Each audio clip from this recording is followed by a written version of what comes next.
মিরপুরে মুষলধারে বৃষ্টি হচ্ছে, আর এই বৃষ্টির মধ্যে সবচাইতে যে দৃশ্যটা চোখে লেগেছে সেটা টনি হ্যামিংয়ের মাঠকর্মীদের সাথে কাজে নেমে পড়া। শুধু কাজেই নামেননি, একরকম কাভার সরিয়েছেন। বৃষ্টি এখনো হচ্ছে এবং এই বৃষ্টিটা চলছে গত 1 ঘন্টা ধরে। তবে মিরপুর বলেই আশা করা যায় এই বৃষ্টির পরেও আসলে বৃষ্টি থামলে মাঠ শুকোতে ঘন্টা খানেকের বেশি সময় লাগবে না, এবং ঘন্টা খানেক সময়টা সর্বোচ্চ 30, 40, 50 মিনিটের মধ্যেও মাঠ শুকিয়ে যেতে পারে। তার চাইতে বড় কথা, যে ব্যাপারটা শুরুতে বলছিলাম, টনি হ্যামিং যে কাজটা তিনি করেছেন, যখন বৃষ্টি দেখলেন এবং যখন হুট করে একবার বৃষ্টি শুরু হয়েছিল এবং তারপর বৃষ্টি থামলো, কাভার সরিয়ে ফেলা হয়েছে এবং তারপরে হুট করে আবারও মুষলধারে বৃষ্টি শুরু হয় এবং তখনই উইকেট বাঁচাতে টনি হ্যামিং নেমে পড়েন মাঠে।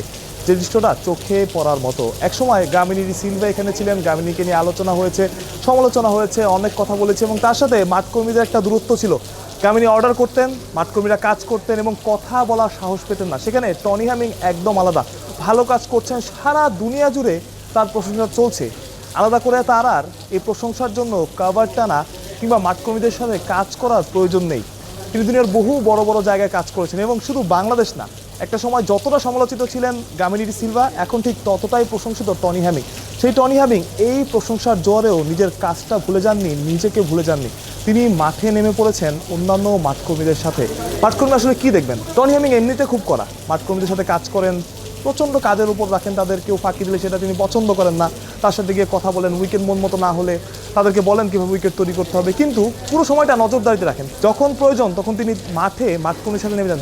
আর যে কাজ এটা, তারও যে কাজ, সেটা তিনি প্রমাণ করেন। এটা শুধু মাঠকর্মীদের কাজ না, মাঠটাতে থেকে তিনি যে আপন ভাবেন, এই কাজটাকে যে তিনি আপন ভাবেন, সেটাই হচ্ছে সবচাইতে বড় ব্যাপার, সবচাইতে পজিটিভ দিক। যেই ছবিটা আপনাদের দেখাচ্ছিলাম, ওই যে ছবিটা আপনারা শুরুতে দেখেছেন, গামিনী ডি সিলভা যখন ছিলেন তখন একরকম বস হয়ে তিনি ছিলেন, তার সাথে কথাও নাকি বলা যেত না, মাঠকর্মীরা কথাও বলতে পারতেন না। সেখানে টনি হ্যামিং মাঠের চিত্র তো বদলেছেন। একটা সময় বলা হতো যে মিরপুরের মাঠ নাকি কোনোভাবেই ঠিক করা সম্ভব না, মিরপুরের উইকেট কোনোভাবেই ঠিক করা সম্ভব না। সেই কথাকে, সেই অভিযোগকে ভুল প্রমাণিত করেছেন, বুঝিয়েছেন যত খেলাই হোক না কেন, চাইলে মিরপুরেও ভালো উইকেট তৈরি করা সম্ভব।